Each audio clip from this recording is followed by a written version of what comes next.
আজি চেঞ্চাছৰ কাৰণে অলপ সোনকালে ওলাই যাব লাগিব। ব্ৰাছ কৰিয়ে এফালে মই একাপ গৰম পানী খাওঁ বুলি লৈ লৈছোঁ। বাহিৰত দেখা পাইছিল ইমান ডাঙৰকৈ ৰ'দটো ওলাইছে নহয়।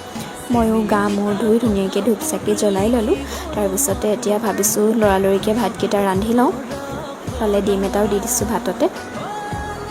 কালি বনাই থোৱা চব্জি অলপো আছিলে, এক্সট্ৰাকৈ আকৌ বনাই নাথাকোঁ আৰু। তাৰ মাজতে আকৌ হেণ্ডবুকখন অলপ চাই ল'লোঁ। আৰু এইফালে মেকআপৰ বস্তুখিনি ইমান বেছি চেদেলি ভেদেলি হৈ পৰি আছে নহয়, সেইকাৰণে মই এটা ষ্টেণ্ড আনিছিলোঁ, ইয়াতে ধুনীয়াকৈ সজাই ল'লোঁ।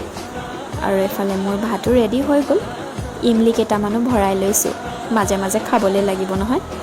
এতিয়া সময় প্ৰায় 11:30মান হৈছে। বাহিৰত চাওকচোন ইমান ডাঙৰকৈ দিছে ৰ'দটো। সেইকাৰণে চেঞ্চাছ কৰি থকা হোটেলখনতে পিঠুশ্ৰী আৰু মই দুইজনীয়ে একাপ একাপ চাহ খাই ল'লোঁ। এইফালে আমাৰ অৱস্থা একদম অন্ধ শুকাই গৈছে।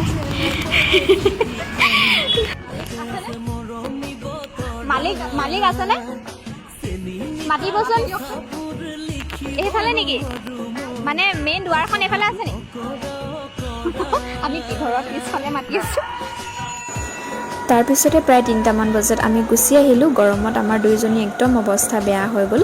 আহি ভাত বনাবলৈতো ধৈৰ্য নায়েই, সেইকাৰণে ব্ৰেড আৰু গাখীৰকে গৰম কৰি ল'লোঁ। খাই বৈ মই অলপ সময় শুলোঁ 1 ঘণ্টামান। উঠি দেখিলোঁ যে সন্ধিয়াই হ'ল। এফালে ময়ো ধূপ চাকি জ্বলাই ল'লোঁ। আৰু আজিৰ ভিডিঅ'টো ইমানেই আছিলে। বাই।